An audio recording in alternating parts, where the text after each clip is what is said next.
ഗസയിൽ ഇസ്രായേലിന്റെ വ്യോമാക്രമണവും ഷെല്ലാക്രമണവും തുടരുകയാണ്. ആക്രമണത്തിൽ 7 ഫലസ്തീനികൾ കൊല്ലപ്പെടുകയും നിരവധി പേർക്ക് പരിക്കേൽക്കുകയും ചെയ്തു. ഇതോടെ 55 നാളുകൾ നീണ്ട വെടിനിർത്തൽ വേളയിൽ ഗസയിൽ കൊല്ലപ്പെട്ട ഫലസ്തീനികളുടെ എണ്ണം 367 ആയി. ഗസ വെടിനിർത്തലിന്റെ ഭാവി അപകടത്തിലെന്ന് മധ്യസ്ഥ രാജ്യങ്ങളായ ഈജിപ്തും ഖത്തറും. ഇസ്രായേൽ സൈന്യം ഉടൻ ഗസ വിടണമെന്നും മധ്യസ്ഥ രാജ്യങ്ങൾ ആവശ്യപ്പെടുന്നു. യുദ്ധം പുനരാരംഭിച്ചേക്കുമെന്ന സൂചന നൽകി ഇസ്രായേൽ $3400 കോടി വൻ സൈനിക ബജറ്റ് പ്രഖ്യാപിച്ചതോടെ ഫലസ്തീൻ ജനത ആശങ്കയിലാണ്. 55 നാളുകൾ നീണ്ട വെടിനിർത്തലിൽ ഗസയിൽ കൊല്ലപ്പെട്ടത് 70 കുഞ്ഞുങ്ങളാണെന്ന് യുനിസെഫ്. MC നാസർ ചേരുന്ന വിശദാംശങ്ങൾ നൽകാനായി. നാസർ, ഈ വെടിനിർത്തലിന് ശേഷമാണ് 360-ലധികം ഫലസ്തീനികൾ കൊല്ലപ്പെട്ടത്. അതിൽ കുഞ്ഞുങ്ങളും ഉൾപ്പെടുന്നു. ഞെട്ടിക്കുന്ന കണക്കുകളാണ്. ഏറ്റവും പുതുതായി 24 മണിക്കൂറിനിടെ കൊല്ലപ്പെട്ട ഫലസ്തീനികളുടെ എണ്ണം എത്രയാണ്? ഇപ്പോഴത്തെ സാഹചര്യം എങ്ങനെയാണ്? സൂചിപ്പിച്ചതുപോലെ തന്നെ പേരിന് ഒരു വെടിനിർത്തലുണ്ട്. ആ വെടിനിർത്തൽ പ്രഖ്യാപനത്തെ വെറും നോക്കുകുത്തിയാക്കി മാറ്റിക്കൊണ്ട് തങ്ങളുടേതായിട്ടുള്ള ആ വംശഹത്യാ പദ്ധതി തന്നെയാണ് ഇസ്രായേൽ മുന്നോട്ട് കൊണ്ടുപോകുന്നത്.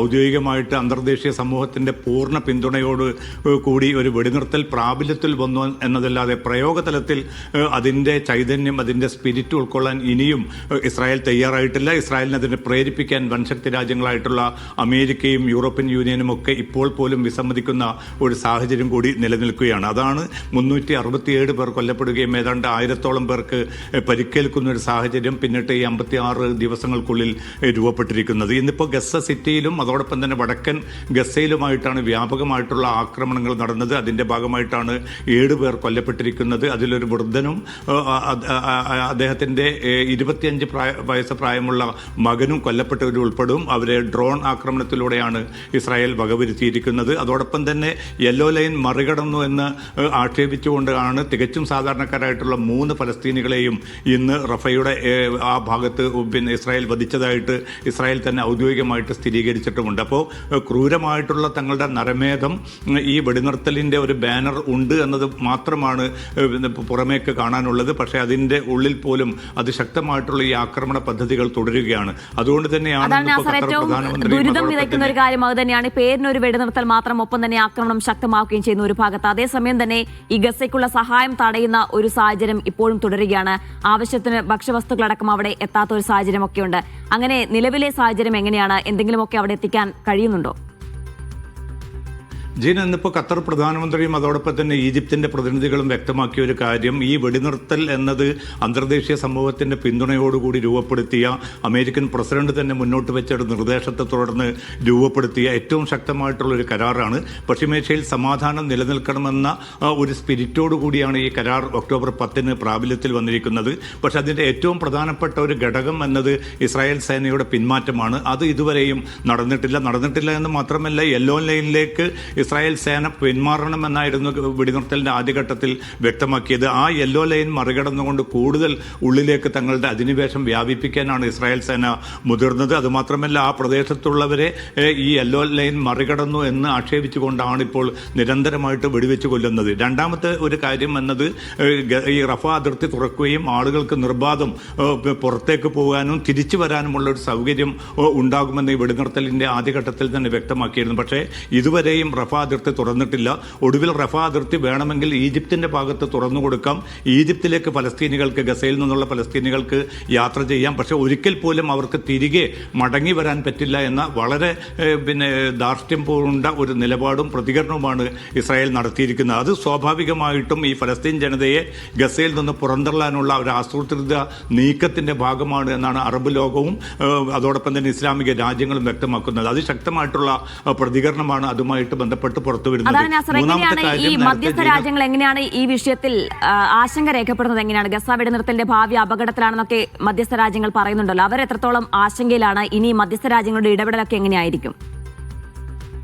ഇതിൽ ഏറ്റവും പ്രധാനമെന്നത് ഇസ്രായേൽ സേനയുടെ പിന്മാറ്റമാണ്. ആ ഇസ്രായേൽ സേന പിന്മാറുമ്പോൾ നേരത്തെ വെടിനിർത്തൽ കരാറിലും 20 ട്രംപിന്റെ പദ്ധതിയിലും വളരെ വ്യക്തമായി പറഞ്ഞത് അന്തർദേശീയ സൈന്യത്തെ ഗസയിൽ വിന്യസിക്കും എന്നാണ്. ഇതുമായി ബന്ധപ്പെട്ട ഔദ്യോഗികമായിട്ടുള്ള ഒരു തീരുമാനം, ഒരു പ്രമേയ അവതരണത്തിലൂടെ UN പൊതുസഭ കൈക്കൊണ്ടിട്ടുണ്ട്.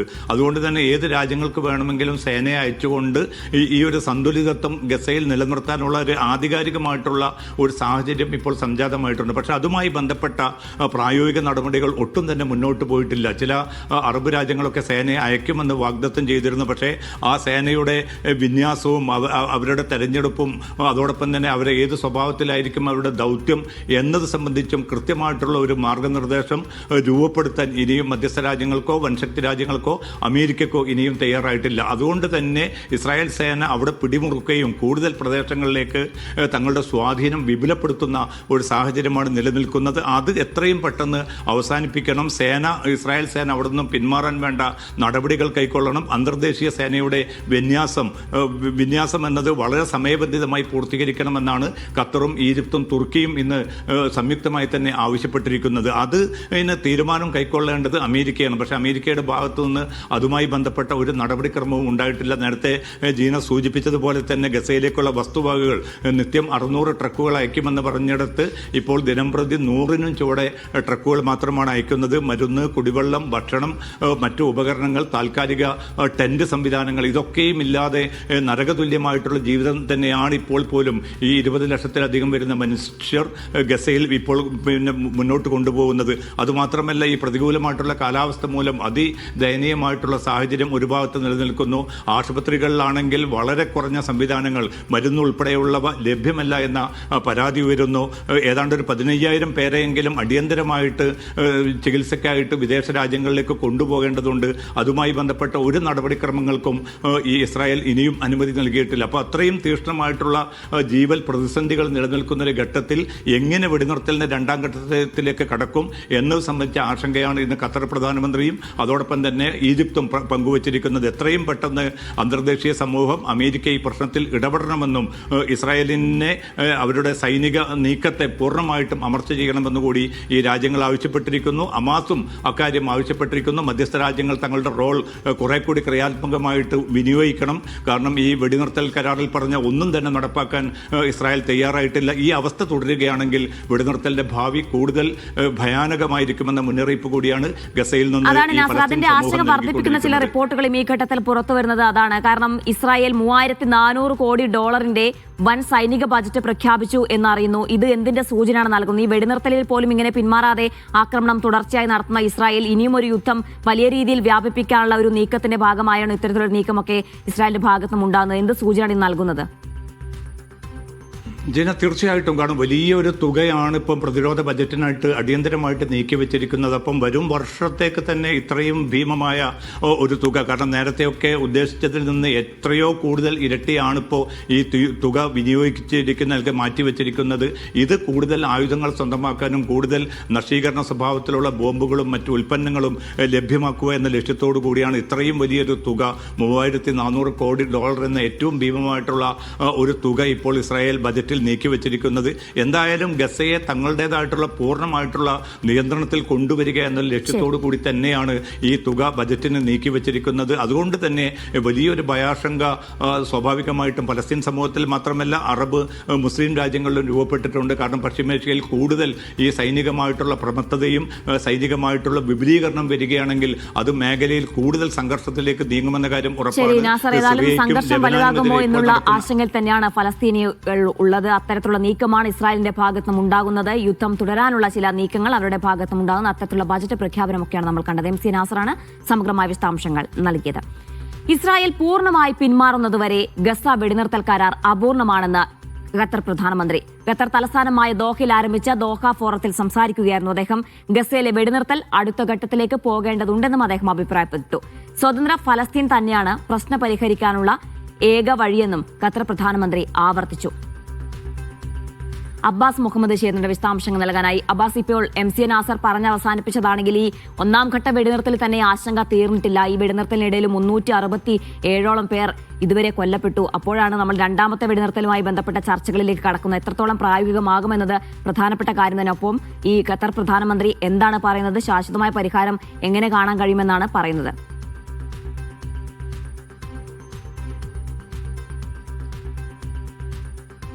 ദോഹയിൽ നടക്കുന്ന ദോഹ ഫോറത്തിൽ ഇന്നാണ് ദോഹ ഫോർ ആരംഭിച്ചത്. ഇതിലാണ് ഇന്ന് ഖത്തർ പ്രധാനമന്ത്രി Sheikh Mohammed bin Jassim Sheikh Mohammed bin Abdulrahman bin Jassim Al Thani ഗസയെക്കുറിച്ച് കൃത്യമായ രാജ്യത്തിൻ്റെ നിലപാടുകൾ വ്യക്തമാക്കിയത്.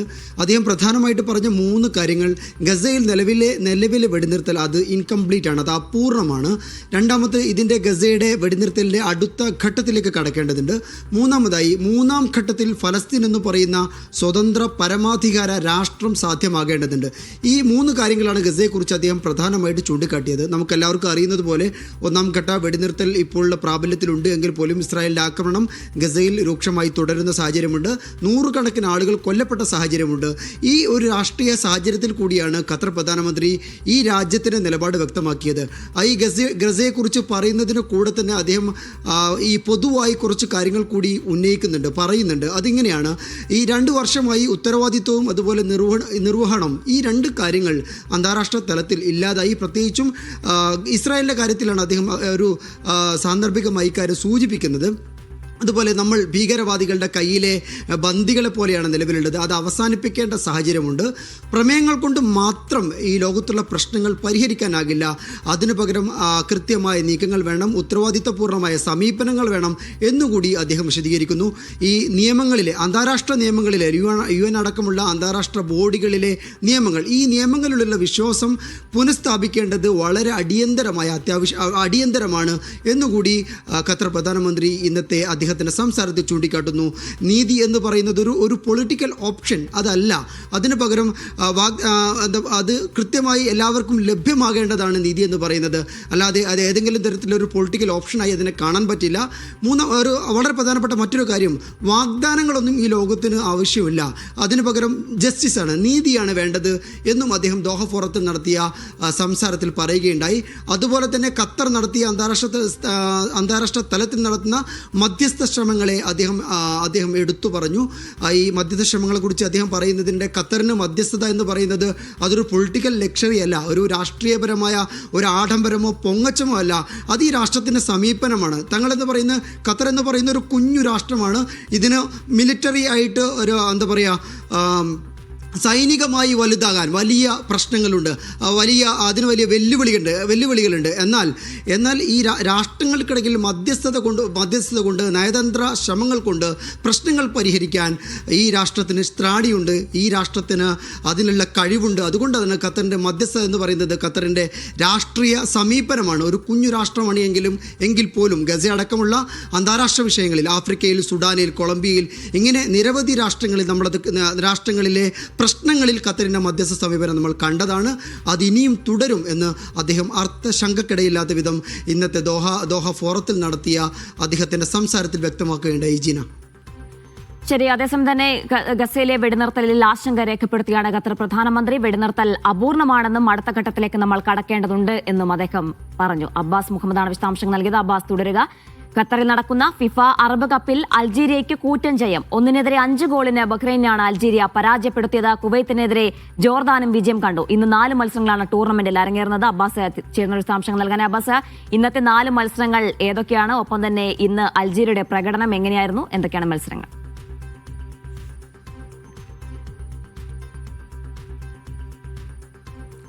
അബ്ബാസ്, ഈ ടൂർണമെന്റിൽ ഏറ്റവും കൂടുതൽ മത്സരം നടക്കുന്ന ദിവസമാണെന്ന് ഫിഫ അറബ് കപ്പിന് പറഞ്ഞോളൂ. ഫിഫ അറബ് കപ്പിന് ഏറ്റവും കൂടുതൽ മത്സരം നടക്കുന്ന ഒരു ദിവസമാണ് ഇന്ന് 4 മത്സരങ്ങളാണ് ഉണ്ടായിരുന്നത്. ഒരു മത്സരം ഇനി ഇവിടുത്തെ ഖത്തർ സമയം 9:30 നടക്കാൻ പോകുന്നേ ഉള്ളൂ. ആദ്യത്തെ മത്സരം കുവൈത്തും അതുപോലെ ജോർദാനും തമ്മിലായിരുന്നു. 1-3 ഗോളിനാണ് അതിൽ ജോർദാൻ വിജയിക്കുന്നത്. രണ്ടാമത്തെ മത്സരം നേരത്തെ നമ്മൾ ഇൻട്രോയിൽ വായിച്ച പോലെ അൾജീരിയയും അതുപോലെ ബഹ്റൈനും തമ്മിലായിരുന്നു. ഈ ടൂർണമെൻറ്റിലെ ഏറ്റവും വലിയ വിജയം, അത് 1-5 ഗോളുകൾക്കാണ് അൾജീരിയ ഈ മത്സരത്തിൽ വിജയിച്ചത്. ഈ ആദ്യത്തെ മത്സരം ഗ്രൂപ്പ് സിയിലായിരുന്നെങ്കിൽ രണ്ടാമത്തെ മത്സരം ഗ്രൂപ്പ് ഡിയിലായിരുന്നു. ഗ്രൂപ്പ് ഡിയിലെ അടുത്ത മത്സരം ഇപ്പോൾ പുരോഗമിച്ചുകൊണ്ടിരിക്കുകയാണ്. അതിൻ്റെ ഏറ്റവും ഒടുവിലെത്തി, അധിക എക്സ്ട്രാ ടൈമിലെത്തി. 90 മിനിറ്റ് അവസാനിച്ചു. ഇതിൽ ഇറാഖും സുഡാനും തമ്മിലാണ്. ഇതിൽ ഇറാഖ് 2 ഗോളിന് സുഡാനെതിരെ മുന്നിലാണ്. അടുത്തതായി 9:30 നടക്കാനുള്ള മത്സരം UAEയും ഈജിപ്തും തമ്മിലുള്ളതാണ്.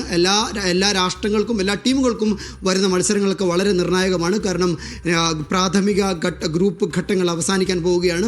ഇനി നോക്കൌട്ട് സ്റ്റേജിലേക്ക് ആരൊക്കെ വരും, ആരൊക്കെ എത്തും എന്നുള്ളതിൻ്റെ ഒക്കെ മത്സരഫലങ്ങൾ, ഈ വരുന്ന മത്സരഫലങ്ങളൊക്കെ വളരെ നിർണായകമാണ്. അതുകൊണ്ട് തന്നെ എല്ലാ ടീമുകൾക്കും ഇനി വരാനിരിക്കുന്ന മത്സരങ്ങൾ വളരെ പ്രധാനപ്പെട്ടത് കൂടിയാണ്. ജീന. ശരി, അബ്ബാസ് മുഹമ്മദാണ് വിവരങ്ങൾ നൽകിയത്. സൗദിയിലെ വിവിധയിടങ്ങളിൽ ഇന്നു മുതൽ തുടർച്ചയായ 6 ദിവസത്തേക്ക് ശക്തമായ മഴ പെയ്യാൻ സാധ്യത. സിവിൽ ഡിഫൻസിന്റേതാണ് മുന്നറിയിപ്പ്. ജനങ്ങൾ ജാഗ്രത പാലിക്കണമെന്ന് മുന്നറിയിപ്പിലുണ്ട്. കാലാവസ്ഥാ മാറ്റങ്ങളുടെ ഭാഗമായാണ് മഴ തുടരുന്നത്. റിയാദിൽ നിന്നും മിഷാൽ ചെർപ്പുളശ്ശേരി ചേരുന്ന വിശദാംശങ്ങൾ നൽകാനായി. മിഷാൽ, എന്തൊക്കെയാണ് മഴ മുന്നറിയിപ്പ്? ജാഗ്രതാ നിർദ്ദേശം എന്തൊക്കെയാണ്?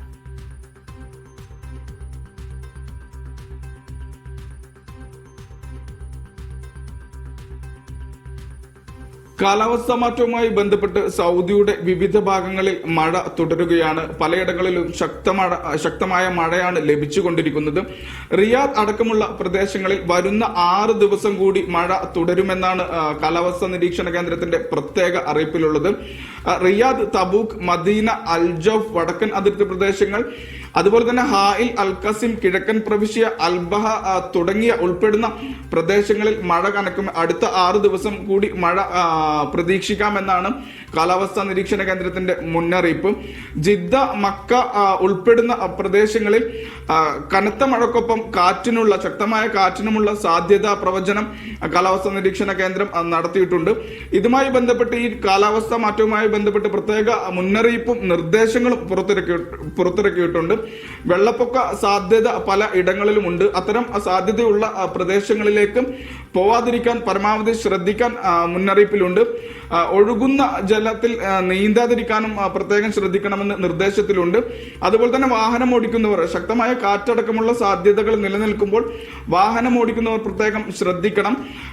അതോടൊപ്പം തന്നെ ആരോഗ്യ പ്രശ്നങ്ങൾ പ്രവാസികളായ മലയാളികളടക്കം നിലവിൽ ഈ കാലാവസ്ഥാ മാറ്റവുമായി ബന്ധപ്പെട്ട് ഈ ആരോഗ്യ പ്രശ്നങ്ങൾ നേരിടുന്നുണ്ട്. ശ്വാസതടസ്സമടക്കമുള്ള പ്രശ്നങ്ങളാണ് നേരിട്ടുകൊണ്ടിരിക്കുന്നത്. ഇത്തരം ആളുകൾ പ്രതിരോധ കുത്തിവയ്പ്പുകൾ പരമാവധി ആളുകൾ ഈ കാലാവസ്ഥാ മാറ്റവുമായി ബന്ധപ്പെട്ട് എടുക്കണമെന്നും നിർദ്ദേശത്തിലുണ്ട്. അതുപോലെ തന്നെ മന്ത്രാലയത്തിന്റെ നിർദ്ദേശങ്ങൾ അപ്പോൾ യഥാർത്ഥ രീതിയിൽ ഉൾക്കൊള്ളണമെന്നും അതുപോലെ തന്നെ നിർദ്ദേശങ്ങൾ പാലിക്കണമെന്നും ഈ ഒരു മുന്നറിയിപ്പിലുണ്ട്. ഇത്രയും മുന്നറിയിപ്പുകളാണ് നിലവിൽ നൽകിയിട്ടുള്ളത്. ഈ മഴ കനക്കുന്നതോടെ സൗദിയുടെ തണുപ്പും കൂടുമെന്നാണ് പ്രതീക്ഷിക്കുന്നത്. ശരി, മിഷാൽ ചെർപ്പുളശ്ശേരിയാണ് വിശദാംശങ്ങൾ നൽകിയത്. കുവൈത്തിൽ ശൈത്യകാലം ഈ വർഷം പതിവിനേക്കാൾ വൈകി ആരംഭിക്കുമെന്ന് കാലാവസ്ഥാ നിരീക്ഷകർ ഇസ റമദാൻ അറിയിച്ചു. സാധാരണയായി ഡിസംബർ 6-നാണ് മുറബാനിയ സീസൺ തുടങ്ങാറുള്ളത്. എന്നാൽ ഈ വർഷം അത് ഡിസംബർ പകുതിയോടെ മാത്രമേ ആരംഭിക്കൂ എന്നാണ് പ്രവചനം. 39 ദിവസം നീളുന്ന മുറബാനിയ സീസൺ ഇക്ലിൽ, ഗൽബ്, ഷുല എന്നിങ്ങനെ 13 ദിവസങ്ങളുള്ള 3 ഘട്ടങ്ങളായി വിഭജിക്കപ്പെടുന്നു. ആദ്യ ദിനങ്ങളിൽ താപനിലയിൽ വലിയ ഇടിവ് ഉണ്ടാകില്ലെങ്കിലും ചൂടിൽ നിന്ന് തണുപ്പിലേക്കുള്ള ക്രമേണ മാറ്റമാണ് ഈ ഘട്ടങ്ങളുടെ പ്രത്യേകത.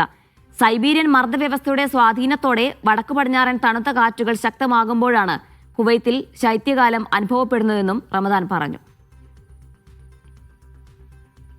കടലിൽ കാണുന്ന പ്രത്യേക പ്രതിഭാസമായ ബ്ലൂ ഹോളുകൾ സംരക്ഷിക്കാൻ പദ്ധതിയിട്ട് സൗദി അറേബ്യ. കടലിൽ നീലവൃത്താകൃതിയിൽ രൂപപ്പെടുന്ന ആഴമേറിയ കുഴികളാണ് ബ്ലൂ ഹോളുകൾ. സൗദിയിൽ ഇതുവരെ ഇത്തരം 25-ലധികം ഗർത്തങ്ങൾ കണ്ടെത്തിയിട്ടുണ്ട്. ജൈവ വൈവിധ്യത്താൽ സമ്പന്നമാണ് ഓരോ ബ്ലൂ ഹോളുകളും.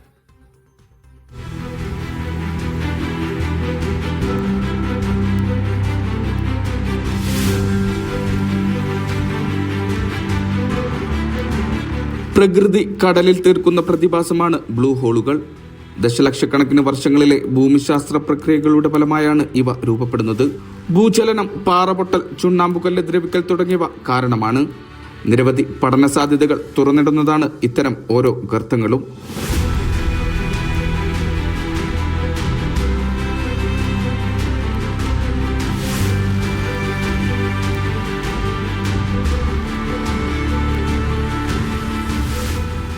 കടലാമകൾ, റീഫ് മത്സ്യങ്ങൾ, സമുദ്ര സസ്തനികൾ, വിവിധ ജലജീവികൾ, കുറഞ്ഞ പ്രകാശത്തിലും ഓക്സിജനിലും ജീവിക്കുന്ന പ്രത്യേക ജീവികൾ തുടങ്ങിയവയാൽ സമ്പന്നമാണ് ഓരോ ബ്ലൂ ഹോളുകളും. ഇതിനാൽ തന്നെ അപൂർവമായ ഇത്തരം സമുദ്ര പ്രദേശങ്ങളെ സംരക്ഷിക്കാൻ ബ്ലൂ ഹോൾസ് പ്രൊട്ടക്റ്റഡ് ഏരിയ പദ്ധതി പ്രഖ്യാപിച്ചിരിക്കുകയാണ് സൗദി. മക്ക, അസീർ, ജീസാൻ എന്നിവിടങ്ങളിലായി 25-ലധികം ബ്ലൂ ഹോളുകൾ കണ്ടെത്തിയിട്ടുണ്ട്.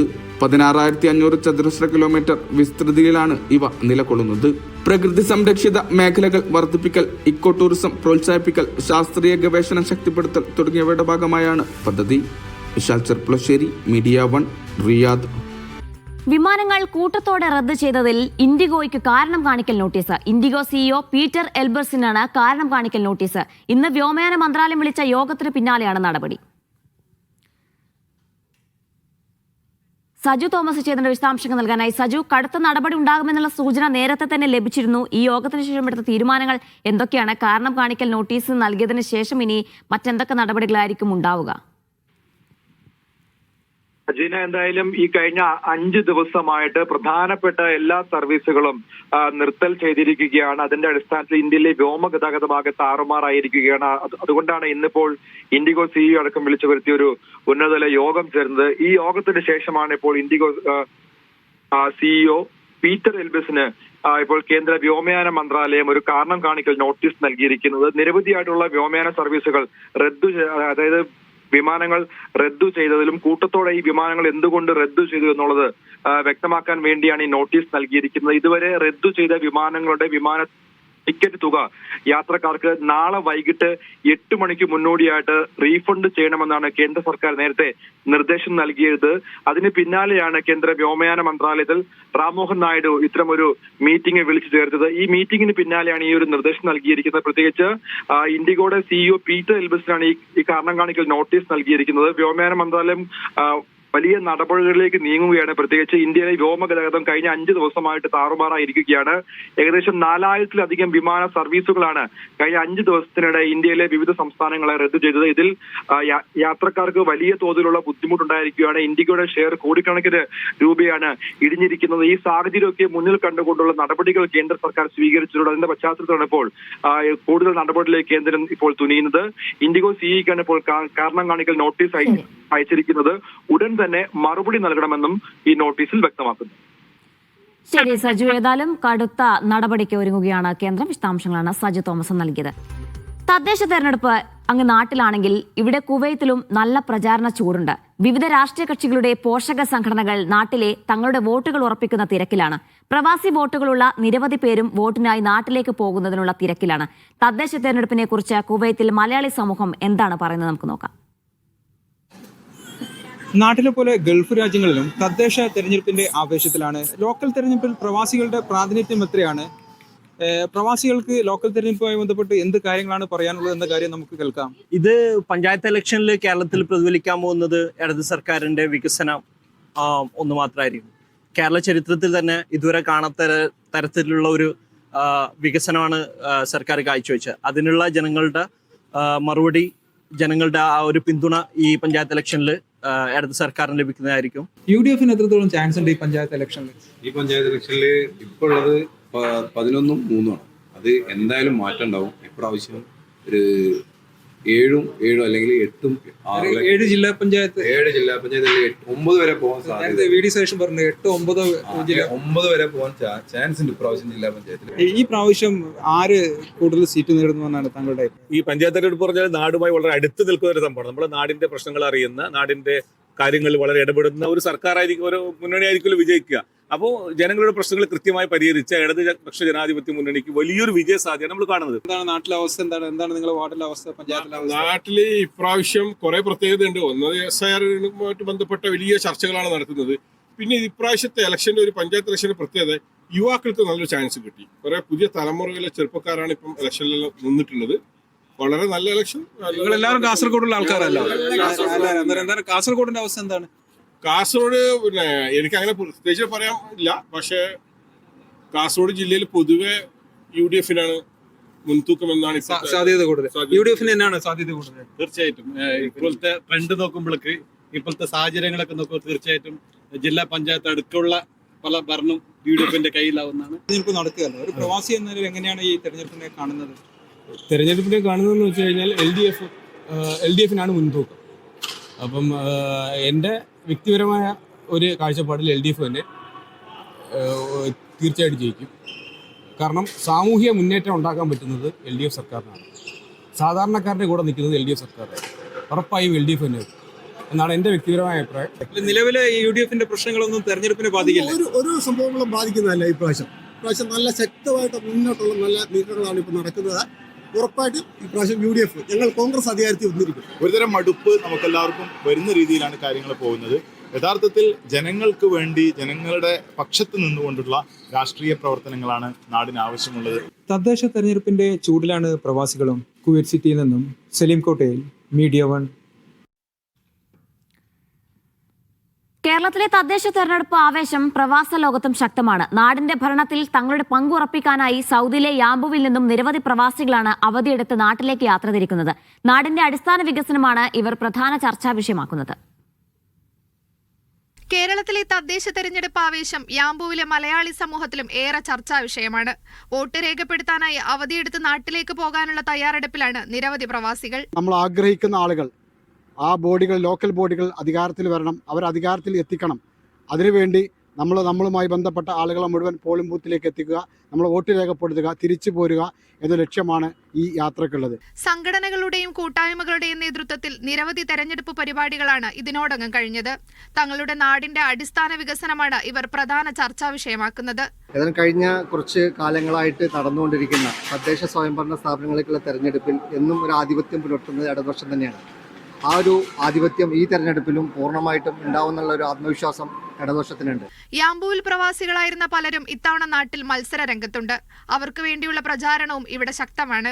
പഞ്ചായത്ത് തെരഞ്ഞെടുപ്പിൽ നെടുമങ്ങാട് പഞ്ചായത്തിൽ അനിയന് മത്സരിക്കുന്നുണ്ട് 15 വാർഡിൽ. അപ്പോൾ അതിനുവേണ്ടിയുള്ള ഞങ്ങൾ പ്രവാസ ലോകത്ത് ഉള്ള പ്രവർത്തനങ്ങൾ ഞങ്ങൾ ഇവിടെ നടത്തിക്കൊണ്ടിരിക്കുന്നുണ്ട്. തങ്ങളുടെ ഇഷ്ടപ്പെട്ട സ്ഥാനാർത്ഥികൾക്ക് വിജയം ഉറപ്പാക്കാൻ വലിയ സാമ്പത്തിക ചെലവ് സഹിച്ചും നാട്ടിലേക്ക് യാത്ര തിരിക്കുന്നവരാണ് അധികവും. നാട്ടിലെല്ലാ കാര്യങ്ങളും തീരുമാനിക്കുന്നതൊക്കെ ഈ സ്വയംഭരണ സ്ഥാപനങ്ങളാണ്. അപ്പോൾ ഇലക്ഷൻ്റെ സമയമാണ്. അപ്പോൾ ഒരു വോട്ട് ചെയ്യാമെന്നുള്ള ഉദ്ദേശത്തോടു കൂടിയിട്ട് തന്നെ ഈ വോട്ടിന്റെ സമയത്ത് നാട്ടിലേക്ക് പോവുകയാണ്. പ്രവാസികൾക്ക് വോട്ട് ചെയ്യാൻ നിലവിൽ നാട്ടിൽ നേരിട്ടെത്തണമെന്ന നിബന്ധന തുടരുമ്പോൾ അടുത്ത തെരഞ്ഞെടുപ്പ് കാലത്തെങ്കിലും ഓൺലൈൻ വോട്ടിംഗ് ഒരു യാഥാർത്ഥ്യമാകുമോ എന്ന ചോദ്യം പ്രവാസി സമൂഹം ശക്തമായി ഉന്നയിക്കുന്നുണ്ട്. Media 1 Yanbu. ഖത്തറിൽ മീഡിയ 1 മബ്രൂക്ക് ഗൾഫ് ടോപ്പേഴ്സ് പുരസ്കാരദാന ചടങ്ങ് ആഘോഷമാക്കി വിദ്യാർത്ഥികൾ. അവരവിടെ പാട്ടുപാടി, സൊറ പറഞ്ഞു, മറ്റൊരു ക്ലാസ് മുറി തന്നെ ഉണ്ടാക്കി. ദോഹയിൽ നിന്ന് അബ്ബാസ് മുഹമ്മദ് തയ്യാറാക്കിയ റിപ്പോർട്ട് കാണാം.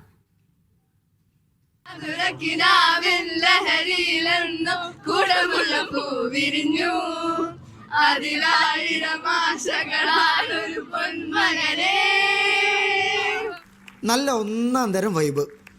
മീഡിയ 1 മബ്രൂക്ക് ഗൾഫ് ടോപ്പേഴ്സ് പുരസ്കാരം ഏറ്റുവാങ്ങാനെത്തിയ കുട്ടികളാണ്. ആദ്യം അവരൊന്ന് അമ്പരന്നു, പിന്നെ സെറ്റായി. പാട്ടായി, സൊറയായി, കളിയായി, നിർത്താതെ പറച്ചിലായി. ഓക്കെ, എങ്ങനെയുണ്ട് പരിപാടി? എങ്ങനെയുണ്ട്? അടിപൊളിയായിട്ടുണ്ട്.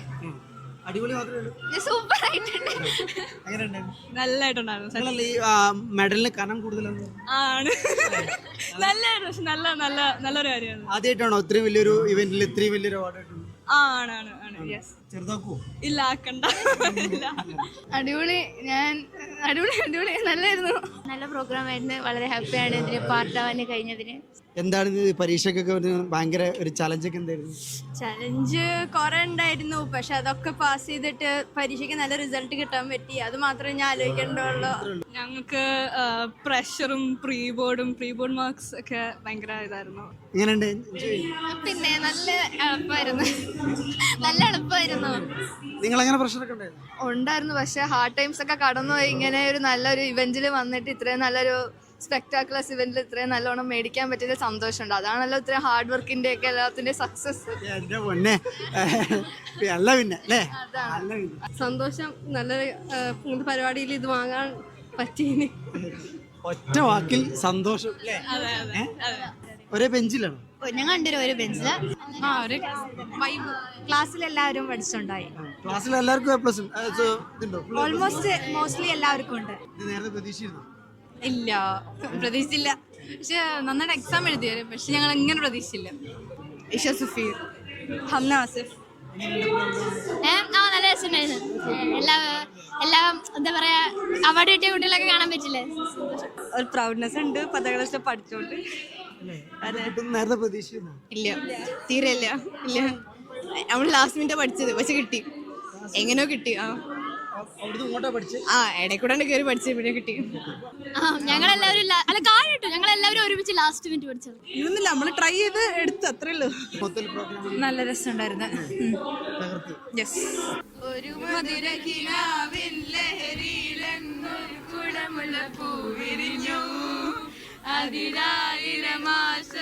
ഒരു ആഘോഷത്തിന്റെ ലഹരിയിൽ തന്നെയാണ് ഈ മബ്രൂക്ക് ഗൾഫ് ടോപ്പേഴ്സിന്റെ ഖത്തറിൽ സമാപനം കുറിക്കുന്നത്. അതിഗംഭീരമായ പ്രോഗ്രാം. 400ഓളം വിദ്യാർത്ഥികളാണ് ഈ പുരസ്കാരം ഏറ്റുവാങ്ങിയത്. പുരസ്കാരം ഏറ്റുവാങ്ങിയ വിദ്യാർത്ഥികൾക്കൊപ്പം ദോഹയിൽ നിന്ന് അഷ്റഫ് ഓമശ്ശേരിക്കൊപ്പം അബ്ബാസ് മുഹമ്മദ്, മീഡിയ 1. പാലക്കാട് വടക്കാഞ്ചേരി പുതുക്കോട് സ്വദേശി മകൻ ഷഹനാസ് അജ്മാനിൽ നിര്യാതനായി. അജ്മാനിലെ സോന റോസ്റ്ററി ജീവനക്കാരനായിരുന്നു. മുബീനയാണ് മാതാവ്. ഷംനാസ്, ഷാനവാസ് എന്നിവർ സഹോദരങ്ങളാണ്. നടപടിക്രമങ്ങൾ പൂർത്തീകരിച്ച് മൃതദേഹം നാട്ടിലേക്ക് കൊണ്ടുപോകും. യുഎയിലെ പ്രമുഖ ധനവിനിമയ സ്ഥാപനമായ ലുലു എക്സ്ചേഞ്ചിന്റെ സെൻഡ് ആൻഡ് വിൻ ക്യാമ്പയിനിന്റെ ജേതാക്കളെ പ്രഖ്യാപിച്ചു. അജയ് ചൌഹാൻ ബമ്പർ സമ്മാനമായ ഡോങ്ഫെങ് മേജ് SUV കാർ സ്വന്തമാക്കി. ഫരീദ നബുഗർവെ ഡോങ്ഫെങ് ഷൈൻ കാർ സമ്മാനമായി നേടി. 10 പേർ കോംടെക് ഗോൾഡിന്റെ 10 ഗ്രാം സ്വർണം സമ്മാനമായി നേടി. ലുലു എക്സ്ചേഞ്ച് CEO തമ്പി സുദർശനൻ ഉൾപ്പെടെയുള്ളവർ ചടങ്ങിൽ പങ്കെടുത്തു.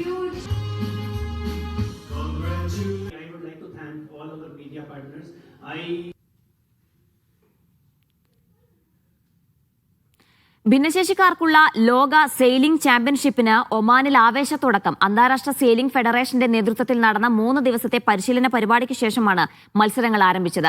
പാരാലിമ്പിക് വിഭാഗത്തിലുള്ള ടീമുകൾ, കാഴ്ചയില്ലാത്ത റേസർമാർ, ബുദ്ധിപരമായ വെല്ലുവിളികളുള്ളവർ എന്നിങ്ങനെ വിവിധ വിഭാഗങ്ങളിലാണ് മത്സരങ്ങൾ നടന്നത്. ഇംഗ്ലീഷ് പട ചാമ്പ്യൻഷിപ്പിൽ ആധിപത്യം പുലർത്തി സെയിൽ ഫ്രീ എന്ന പരിശീലന പരിപാടിയിലൂടെ ഒമാന്റെ ആതിഥേയ മികവും ശ്രദ്ധേയമായി.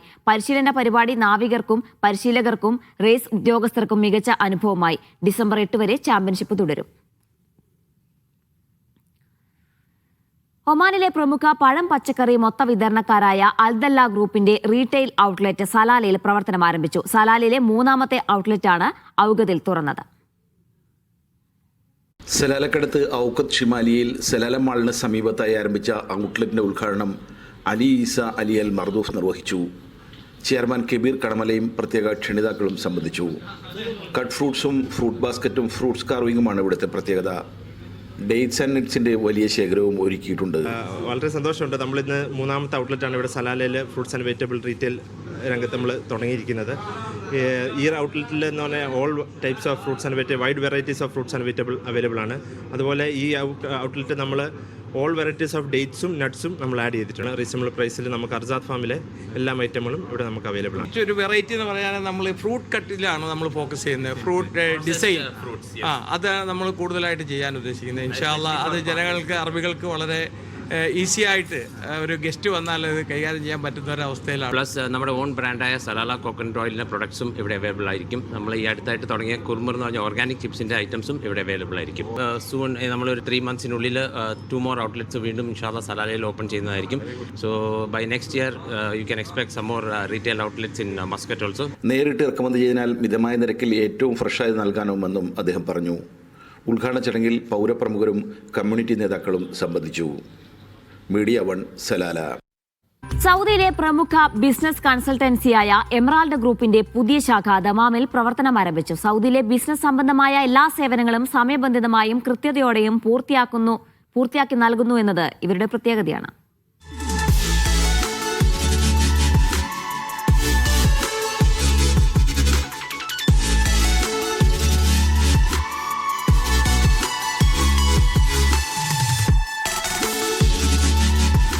മിഡിൽ ഈസ്റ്റിലും ഇന്ത്യയിലും ബിസിനസ് കൺസൾട്ടൻസി മേഖലയിൽ പ്രമുഖരായ എമറാൾഡ് ഗ്രൂപ്പിന്റെ പുതിയ ശാഖ സൗദിയിലെ അൽഖോബാർ റാക്കയിൽ പ്രവർത്തനം ആരംഭിച്ചു. റാക്ക കിനാൻ അൽഷർക്ക് ടവറിലാണ് പ്രവർത്തനം. Company chairman Nasser, branch manager Faisal Al Rahrani എന്നിവർ ചേർന്ന് ഉദ്ഘാടനം നിർവഹിച്ചു. പ്രവിശ്യയിലെ ബിസിനസ് രംഗത്തുള്ളവർ സംബന്ധിച്ചു. സൗദി കമേഴ്സ്യൽ ഡിപ്പാർട്ട്മെൻറ്റിൽ എന്ത് ലൈസൻസ് വേണമെങ്കിലും, എന്ത് സ്പെഷ്യൽ ലൈസൻസ് വേണമെങ്കിലും ഞങ്ങൾ ചെയ്തു കൊടുക്കുന്നതാണ്. അതുപോലെ വാറ്റ്, സക്ക, ഓഡിറ്റിങ്, അത്ര എല്ലാ വർക്കുകളും ഞങ്ങൾ ചെയ്തു കൊടുക്കുന്നുണ്ട്. അതുപോലെ തന്നെ പ്രീമിയം ഇക്കാമയിൽ ഹൈലൈറ്റ് ചെയ്ത ആളുകളെ ഞങ്ങൾ ഒത്തിരി പേർക്ക് ഞങ്ങൾ പ്രീമിയം ഇക്കാമ എടുത്തു കൊടുത്തിട്ടുണ്ട്. അത്രയും വർക്കുകളൊക്കെയാണ് ഞങ്ങളിപ്പോൾ ചെയ്തുകൊണ്ടിരിക്കുന്നത്. സൗദി ഗവൺമെൻറ് പല ആനുകൂല്യങ്ങളും നമുക്ക് തരുന്നുണ്ട്. പക്ഷേ പല ആളുകളും അത് അറിയാതെ പോവുകയാണ്.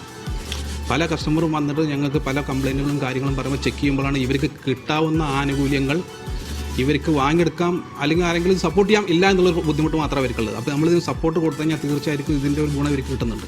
നിക്ഷേപക സംബന്ധമായ സേവനങ്ങൾ, പ്രീമിയർ റെസിഡൻസി സേവനങ്ങൾ തുടങ്ങി തുടക്കക്കാർക്കും വർഷങ്ങളായി സൗദിയിൽ പ്രവർത്തിക്കുന്നവർക്കും ആവശ്യമായ മുഴുവൻ സേവനങ്ങളും ഗ്രൂപ്പിന് കീഴിൽ ലഭ്യമാണ്. أهلا بكم في إميرالد شركة رائدة في مجال الاستثمار، تخصصها في تأسيس الشركات، استقطاب الشركات الأجنبية من جميع دول العالم. ننصح كل المستثمرين بزيارة فروعنا سواء في جدة أو في الخبر هنا في المنطقة الشرقية. استثمار واعد. المملكة العربية والسعودية متجهة إلى رؤية 2030، فرصة لجميع المستثمرين أنهم يستثمروا أموالهم في السعودية ومعنا كشركة إميرالد. Business, consulting, accounting, auditing, smart tax സേവനങ്ങളും എമറാൾഡിന്റെ ഭാഗമാണ്. We are help investor, more investor to get the business in Saudi Arabia as the vision for Saudi Arabia. Welcome another in our offices in Jeddah or Dammam, Al Khobar. We have a big chance for all investors to get most of our business.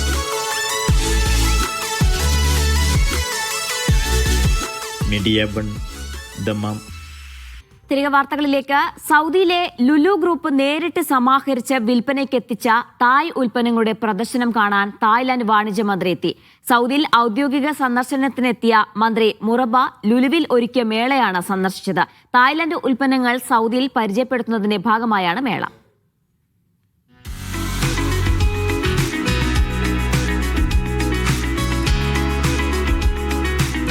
ലുലുവിൽ തായ് ഉൽപ്പന്നങ്ങളുടെ പ്രദർശനം തുടരുകയാണ്.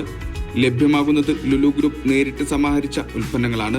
ഒരുക്കിയിട്ടുള്ളത് വിപുലമായ പ്രദർശനവും വിപണനവുമാണ്. മേള സന്ദർശിക്കാനായാണ് Thailand വാണിജ്യമന്ത്രി സുഫാജി സുത്തുംപുൻ റിയാദിലെ Murabba Lulu hyper മാർക്കറ്റിലെത്തിയത്.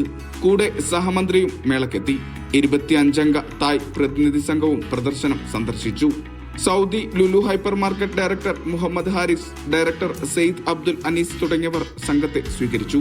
തായ്ലാന്റും സൗദിയും തമ്മിലുള്ള വ്യാപാര ബന്ധം കൂടുതൽ ശക്തിപ്പെടുത്തുന്നതിന്റെ ആവശ്യകത മന്ത്രിസംഘവുമായി ലുലു പ്രതിനിധികൾ ചർച്ച നടത്തി. Media one, Riyadh. കുവൈത്തിലെ ആരോഗ്യ പരിചരണ രംഗത്ത് പ്രമുഖരായ മെട്രോ മെഡിക്കൽ ഗ്രൂപ്പ് മഹബൂലയിൽ 11ാം ഫാർമസിയായ ബെദായ ഫാർമസി ഉദ്ഘാടനം ചെയ്തു. ഉദ്ഘാടനത്തോടനുബന്ധിച്ച് എല്ലാ ബില്ലിങ്ങുകൾക്കും 20% വിലക്കുറവ് ലഭ്യമാണെന്ന് മാനേജ്മെന്റ് അറിയിച്ചു.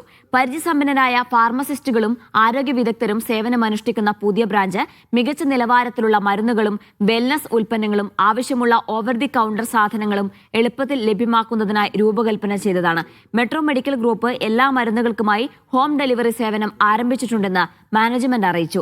ഗുണനിലവാരമുള്ള ആരോഗ്യ സേവനങ്ങൾ കുറഞ്ഞ ചെലവിൽ കൂടുതൽ ആളുകൾക്ക് ലഭ്യമാക്കുന്നതിനുള്ള വികസന പദ്ധതിയുടെ ഭാഗമായാണ് പുതിയ ബ്രാഞ്ചുകൾ തുറക്കുന്നതെന്നും മെട്രോ മാനേജ്മെന്റ് വ്യക്തമാക്കി. UAE ദേശീയ ദിനാഘോഷത്തിന്റെ ഭാഗമായി വിന്റർ കാർണിവൽ സംഘടിപ്പിച്ച new Indian model school Dubai NIMS ഹയ്യാക്കും എന്ന പേരിൽ വിദ്യാർത്ഥികളും രക്ഷിതാക്കളും അധ്യാപകരുമായി 2 ദിവസമായിരുന്നു ആഘോഷം. ദേശഭക്തി ഗാനങ്ങൾ, പരമ്പരാഗത ഇമറാത്തി കലാപ്രകടനങ്ങൾ, കലാരൂപങ്ങൾ തുടങ്ങി വിവിധ പരിപാടികളും കാർണിവലിൽ അരങ്ങേറി.